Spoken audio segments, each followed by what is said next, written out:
आवाज को निकालो एक बार बाहर, बोलो सदगुरु भगवान की जय हो। अब आपके अंदर से रावण और क्या बोलते हैं उसको के कई जो अयोध्या को अलग अलग कर दिए थे, बाप बेटे को अलग अलग कर दिए थे, वो आपके अंदर से निकल गया होगा। जयकार करो जोर से। करने से क्या होता है? एक पुजारी पूजा कर रहा था, किसका पूजा करने के लिए गया? गणेश भगवान की मूर्ति पूजा के लिए गया, पूजा करने के लिए गया और अगरबत्ती भूल गया। अगरबत्ती वो घर में ही भूल गया, तो गया तो दौड़ के प्रसाद वही रख दिया, अगरबत्ती लेने के लिए गया। अगरबत्ती लेने गया, जब तक आया वही चूहा बैठा था, उसका सब प्रसाद खा गया, सब प्रसाद। अब ये खाते हुए भी देख लिया पुजारी ने चूहा प्रसाद खा रहा है, तो पुजारी सोचता है कि लोग कहते हैं भगवान गणेश सबसे बड़ा है, गणेश भगवान की पूजा लोग करते हैं, लेकिन ये चूहा प्रसाद खा गया, ये भगवान कुछ बोला भी नहीं, तो इसका मतलब है कि चूहा ही सबसे बड़ा है, ये गणेश भगवान में पावर नहीं है। तो पुजारी ने चूहा को पकड़ लिया, उसको धोया बढ़िया से, उसको बांध दिया, उसको प्रसाद चढ़ा के उसको प्रणाम किया, चूहे को प्रणाम किया, चूहा का खूब पूजा किया, सिंदूर पिठार सब लगा दिया। और चूहा उस सिंदूर पिठार देके चुकुर भूर करे चाटबो करे दे गई की लग गलो हमरा देह में। इस तरह से वो करते करते चूहा जब पूरा रंगा दिए चूहा का पूजा करके, तो पुजारी ने उस दिन से भगवान गणेश की मूर्ति हटा दी। किसका पूजा किए? चूहा का। एक दिन क्या हुआ, चूहा की पूजा करते करते उसको प्रसाद चढ़ाते चढ़ाते वो चूहा जो प्रसाद खा रहा था, बिलाई भी देख लिया प्रसाद खाते, तो बिलाई ने चूहा को धर से चपट दिया, गले चाप दिया, चूहा मर गया। पुजारी दूसरे दिन देखा चूहा मर गया।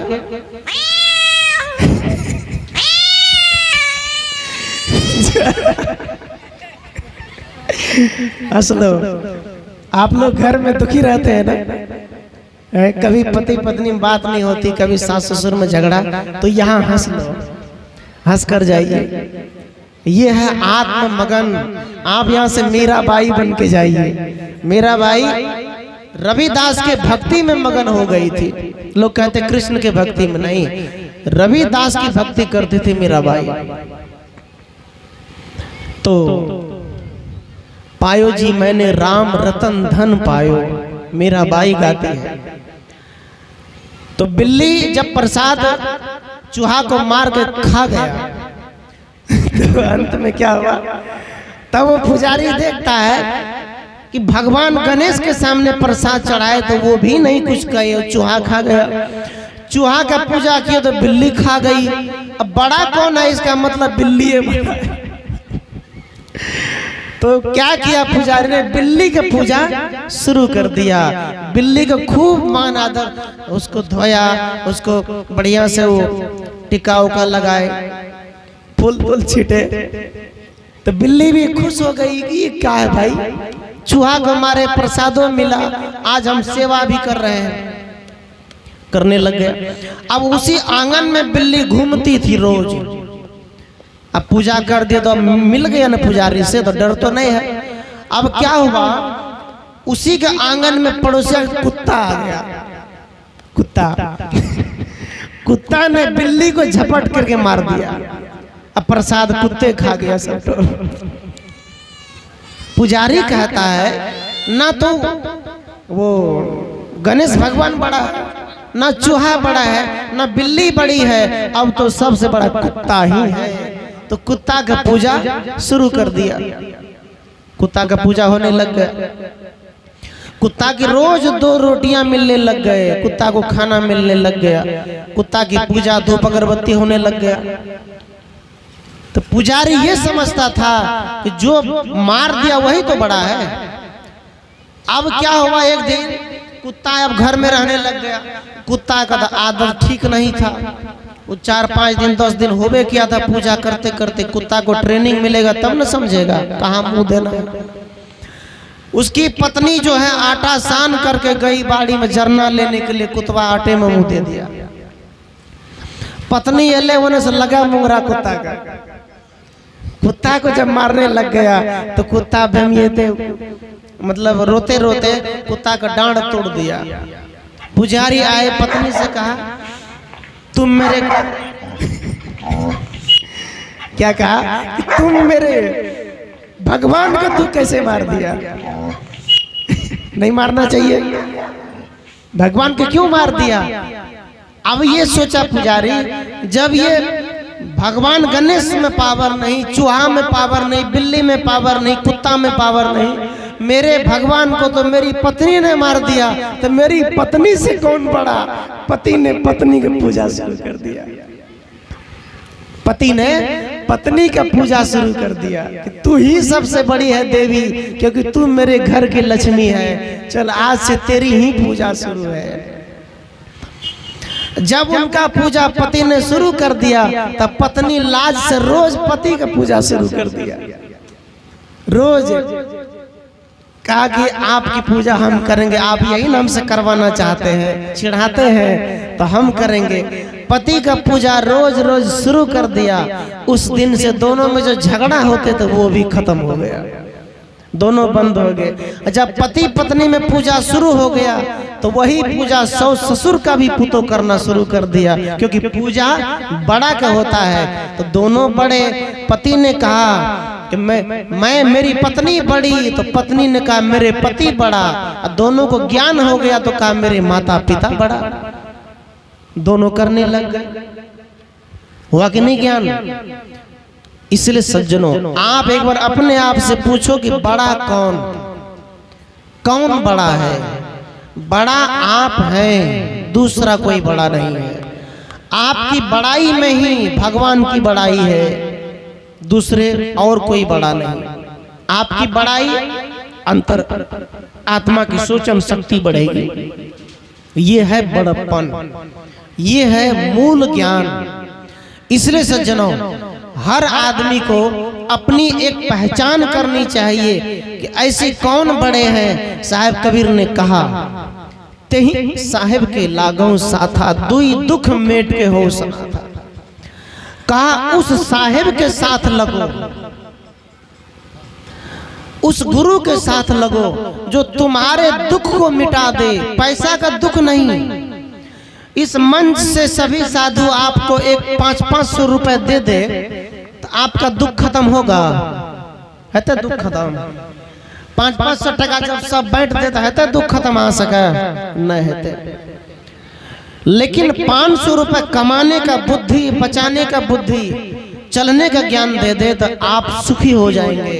पैसे से सुखी नहीं होता है। पैसा कमाकर पैसा को सही दिशा में लगाने से, ठीक से जीवन जीने से आदमी सुखी होता है।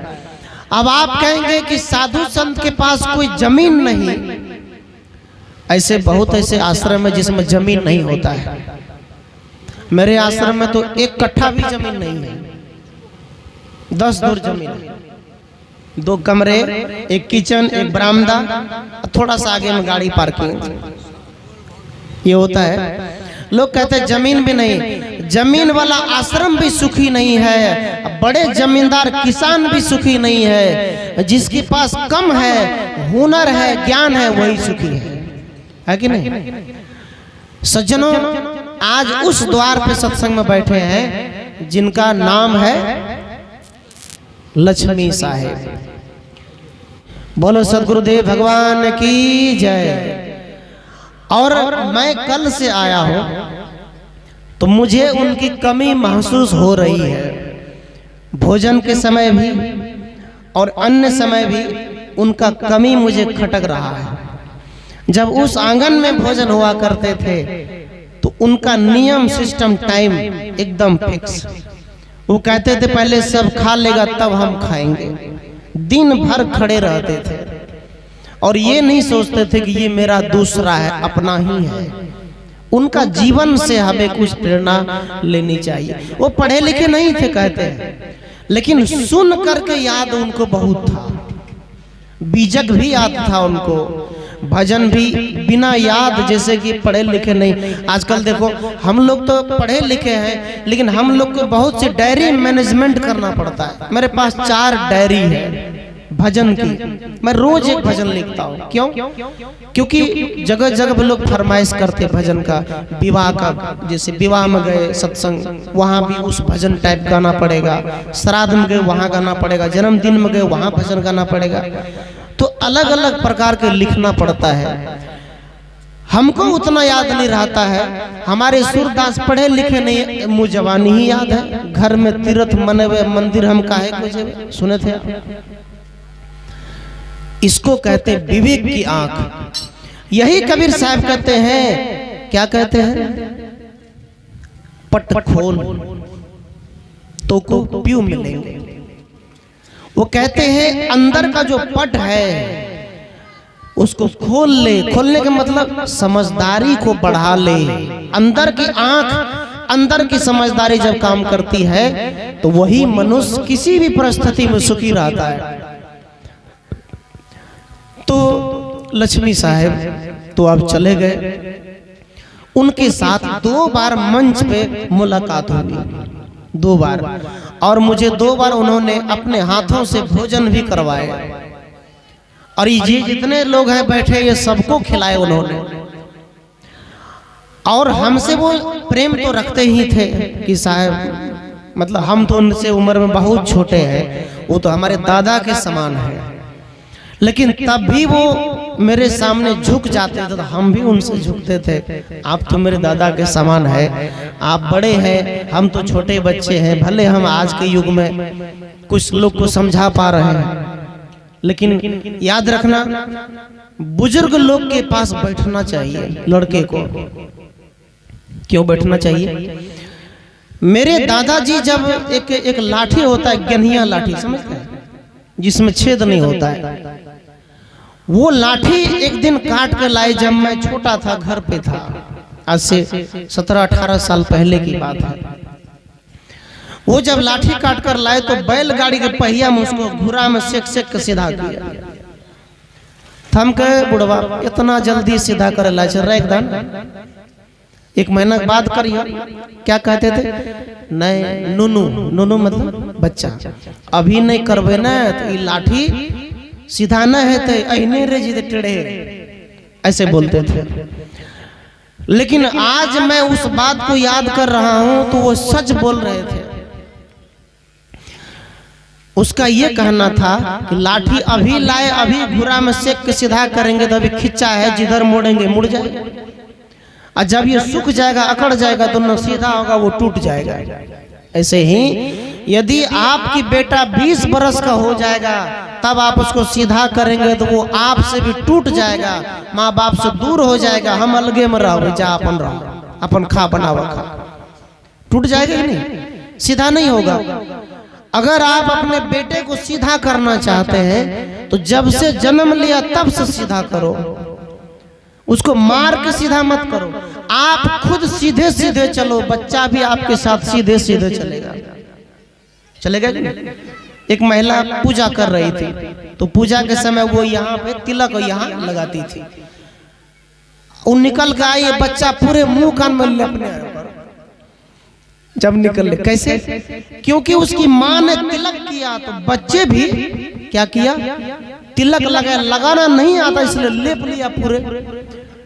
उसको ये ज्ञान उतर रहा था कि मेरी माँ ने ऐसा किया कि नहीं। जो माँ अपने घर में बेटी के साथ, बेटी के पास वो गलत अपने जैसे कि गोतनी में झगड़ते हैं, लड़ते हैं, गाली गलौज करते हैं, बेटियां भी सीख जाएगी।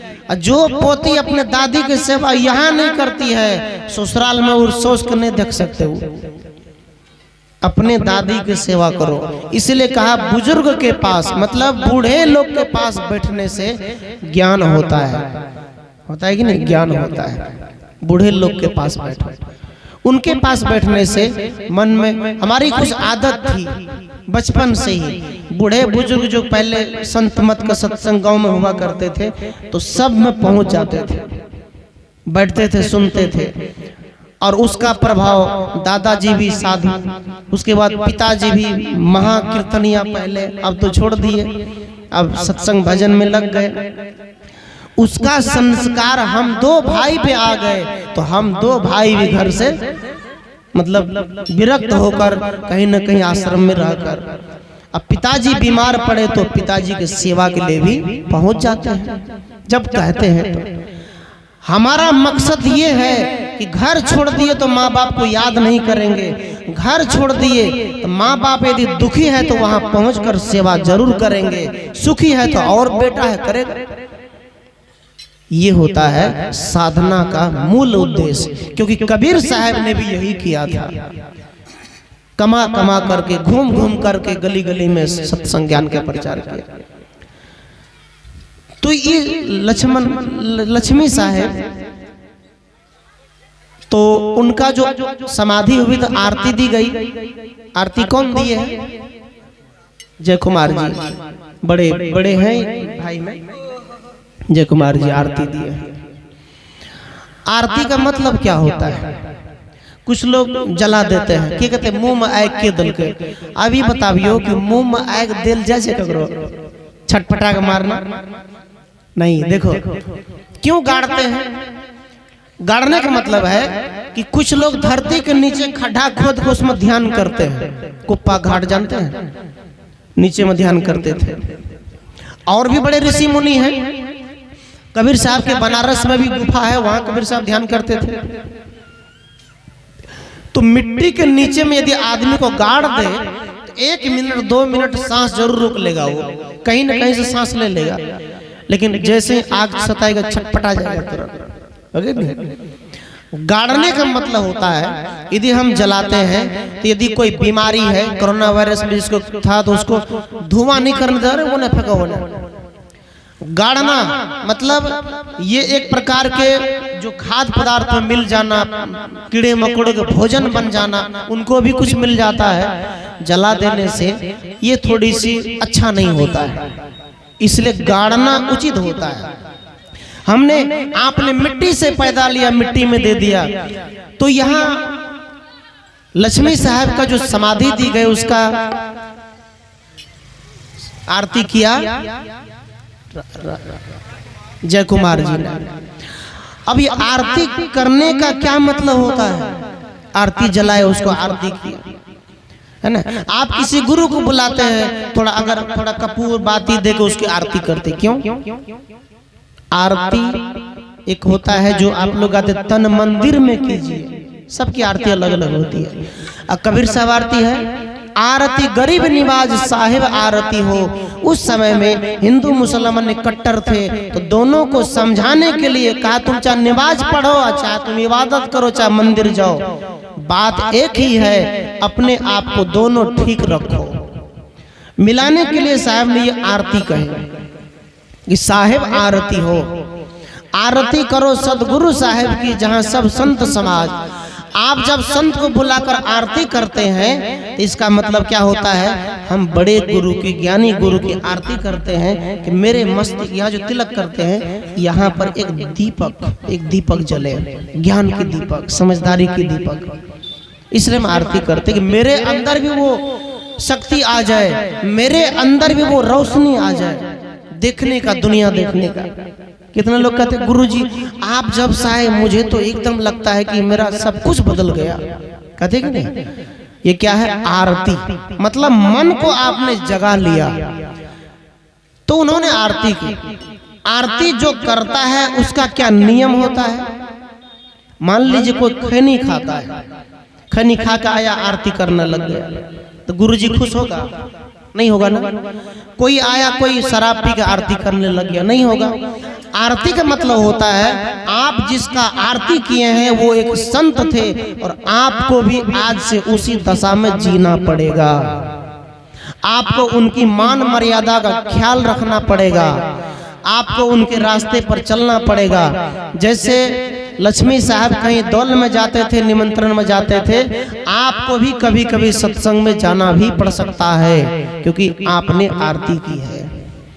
आपको जरूरत पड़े तो उनके हिसाब से, कोई जैसे हम लोग सफेद पहनते हैं कपड़े, तो आपको भी इस सत्संग में आपको भी कोई न कोई एक सफेद वस्त्र लेना पड़ेगा।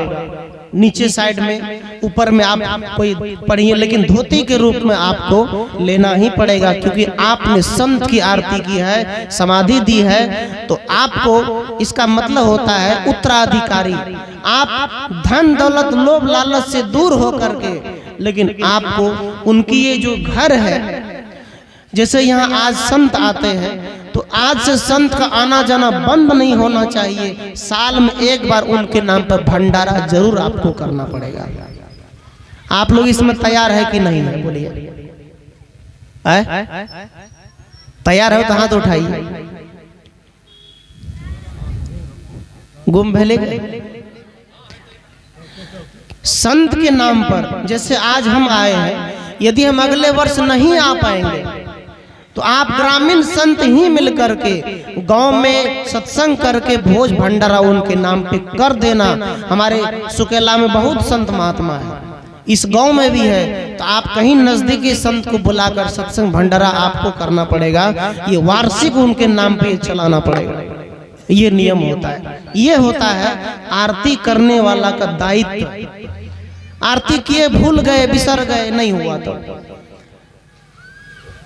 ये जितने घर मकान है, ये एक प्रकार से कैसे व्यवस्थित चले, इसमें कैसे मतलब लोग आए, साधु संत आए कभी कभी, तो उनका भी मान आदर हो, साफ सफाई का ध्यान रखो। वहाँ समाधि है, मैं कहूँगा कि उनके नाम से, उनके अगर उनके नाम से कुछ है तो आप उनके नाम से एक उनकी मूर्ति बैठा देना। पूजा करने की जरूरत नहीं है।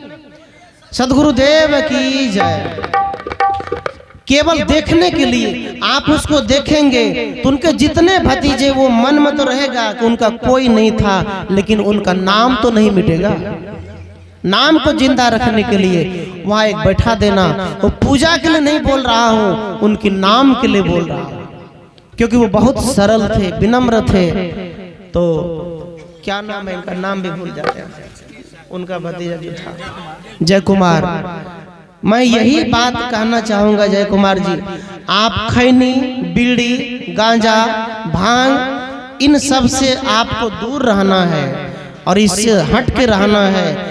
और आपको गले में माला और आपको बंदगी करने का ज्ञान, जैसे बंदगी किया जाता है, साधु बुलाए उसको चरण धोते समय आप उसको चरण धोइए, थोड़ा थोड़ा दबाइए, उसकी सेवा भी करिए, ये ज्ञान बच्चों को दीजिए।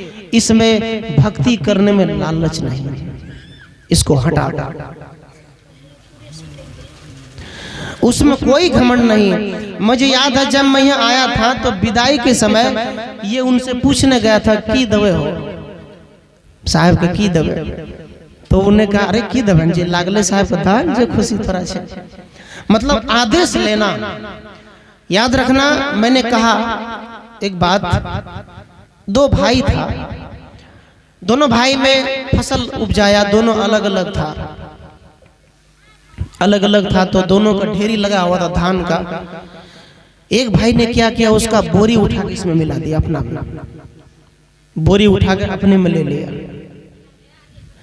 ये बात भाई देख रहा, भाई ने कुछ नहीं बोला, क्योंकि भाई को पता था कि ये भाई उसमें मिला रहा, वो भी तो मेरा है, वो भी तो मेरा ही भाई है, लेकिन जो मिला रहा था उसमें लालच था, है ना। इसलिए सज्जनों, यहाँ कहने का भाव है कि सेवा भक्ति जहां लालच होता है, जिस आश्रम में साधु रहते वो आश्रम में यदि लालच करता है तो आश्रम में रहने वाले साधु का ज्ञान खत्म हो जाता है। भले वो कपड़े पहन के जितना भी सजा ले अपने देखो, यदि उसमें ज्ञान नहीं है तो आश्रम में रहकर जीवन भर की साधना भी खत्म हो गई।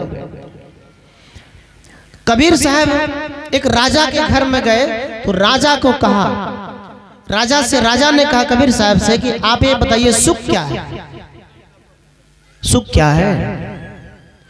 तो राजा ने बड़ी समझाया, तो कबीर साहब ने कहा ठीक है चलो अब मुझे छोड़ दो थोड़ा सा दूर तक, जैसे कल मोटरसाइकिल से लेने गए थे, तो कबीर साहब से कहा चलो छोड़ दो। तो राजा ने कहा आपने मुझे बताया नहीं सुख क्या है, तो हम छोड़ कैसे दे, बताइए। कहा चलो ना बताएंगे रास्ते में। जाते गया बहुत दूर चला गया, रानीगंज तक पहुंच गया। वो राजा घरों तरफ देखे वो न देखे, कहो बतेबन कर जाए। तो राजा ने कहा अब नहीं जा सकबो, हम बताना चाहते हम चल लिया। तो कबीर साहब ने कहा जो तू चाहे मुझको छाड़ सकल की आस, मुझ ही ऐसा हो रहो सब सुख तेरे पास। कबीर साहब कहते हैं मुझे चाहते हो तो आशा छोड़ दो, सब सुख तेरे पास। जब हम कहते नहीं लेंगे बस हो गया, तो लोग और देता थोड़ा और लीजिए साहब और खाइए, है ना। जब कहता है थोड़ा और लाभ है भुखले रहता है, समझ रहे। याद रखना, आप जब आशा छोड़ देंगे तो आपको सब कुछ मिलेगा, आशा लगाए रहेंगे तो आपको कुछ नहीं मिलेगा। आशा त्याग करके भक्ति करेंगे तो जरूर है जीवन में सुख बरसेगा। इसलिए सज्जनों आइए सद्गुरुदेव भगवान की जय, सभी संत महापुरुषों की जय।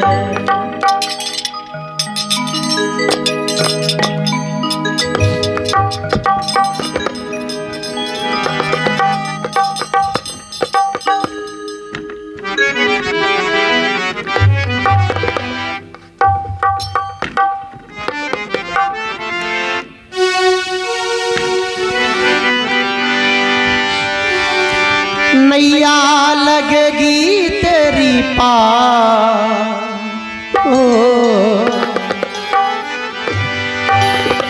हो नैया लगेगी तेरी पार, हो नादान मुसाफिर सतगुरु से करते जाना प्यार, हो नादान मुसाफिर सतगुरु से करते जाना प्यार, हो नादान मुसाफिर। नैया लगेगी तेरी पार, हो नैया लगेगी तेरी पार, हो नादान मुसाफिर सतगुरु से करते जाना प्यार, हो नादान मुसाफिर सतगुरु से करते जाना प्यार, ओ नादान मुसाफिर।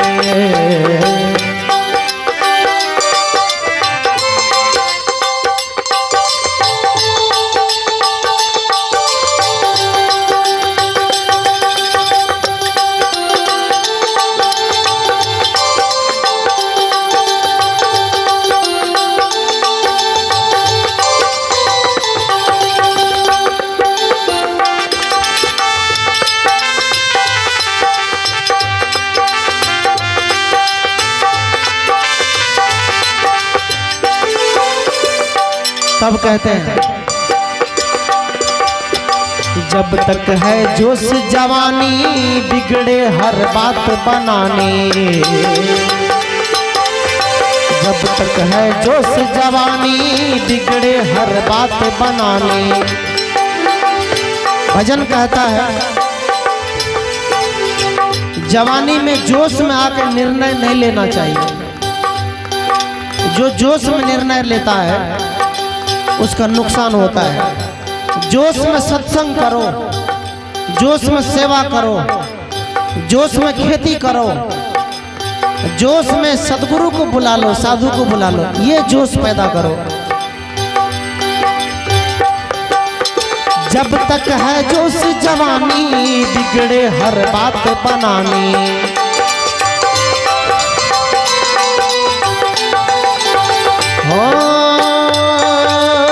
जब तक है जोश जवानी बिगड़े हर बात बनाने। होवे ना पावे अत्याचार, हो नादान मुसाफिर होवे ना पावे अत्याचार, हो नादान मुसाफिर सतगुरु से करते जाना प्यार, हो नादान मुसाफिर।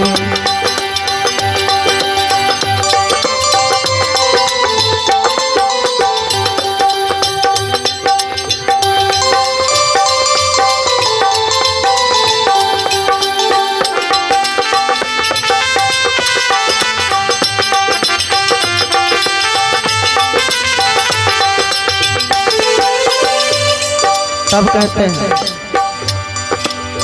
नेकी सत्संगत करना, पापों से हरदम डरना।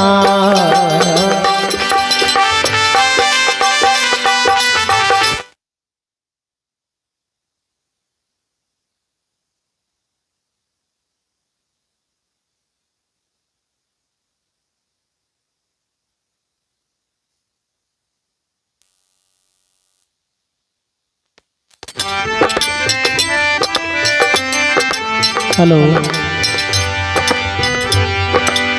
नेकी सत्संगत करना, पापों से हरदम डरना।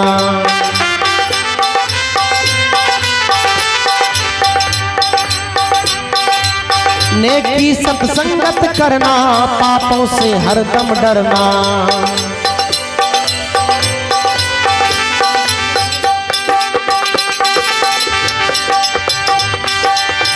एक घड़ी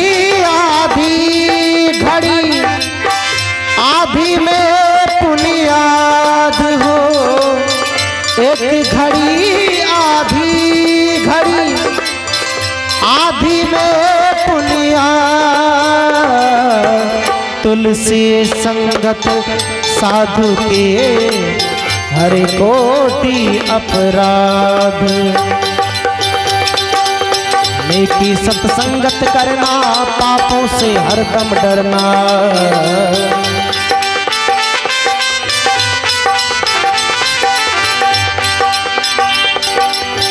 सद्गुरु की सत्संगत में आना होगा, जीवन सफल बनाना होगा।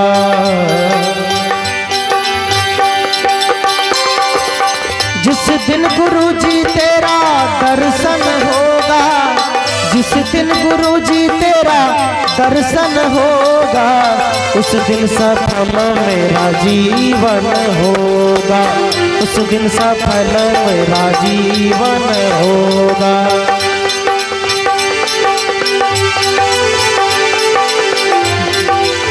नेकी सत्संगत करना, पापों से हरदम डरना।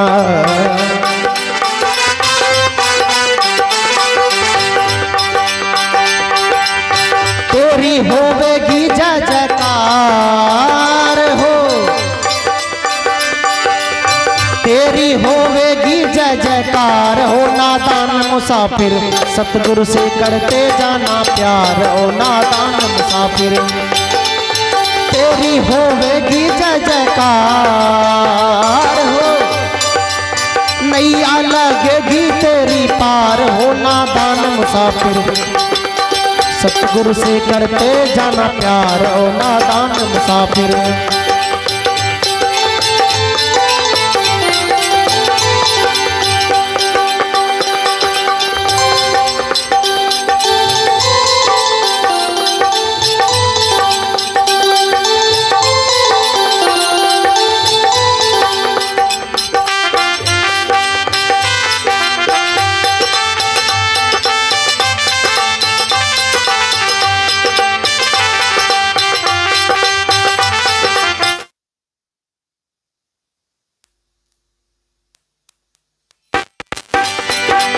जीवन में खुशबू भर लो, गंदगी को दूर कर लो।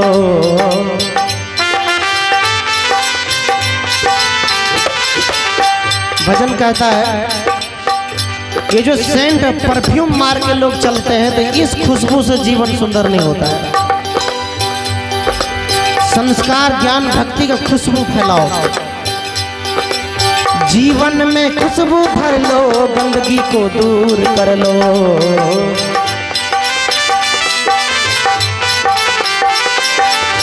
जीवन में खुशबू भर लो, गंदगी को दूर कर लो।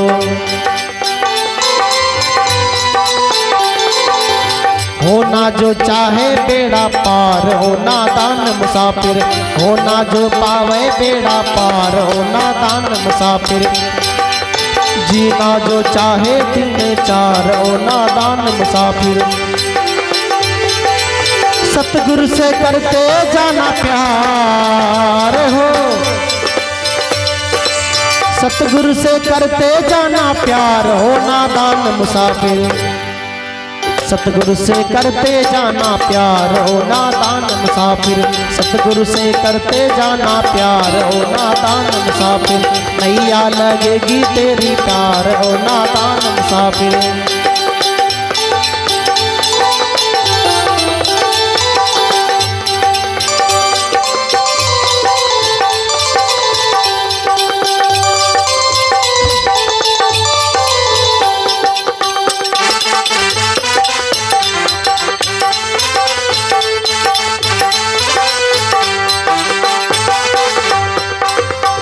बोलो सदगुरुदेव भगवान की जय। सदगुरु से करते जाना प्यार, अर्थात लक्ष्मी साहब के ज्ञान को प्रेम से अपने हृदय में रख लेना। कोई तो है कुलवा में, है कोई ज्ञानी हो संतो, कुलवा में है कोई ज्ञानी। कोई एक ज्ञानी जरूर बन जाए इस परिवार में, कोई एक साधु जरूर बन जाए, ताकि ये पीढ़ी दर पीढ़ी चलता रहे। माला कौन उठाएगा, इसके लिए हमेशा लोग तैयार रहे। तो ये ज्ञान को प्रेम पूर्वक अपने हृदय में रख लेना चाहिए।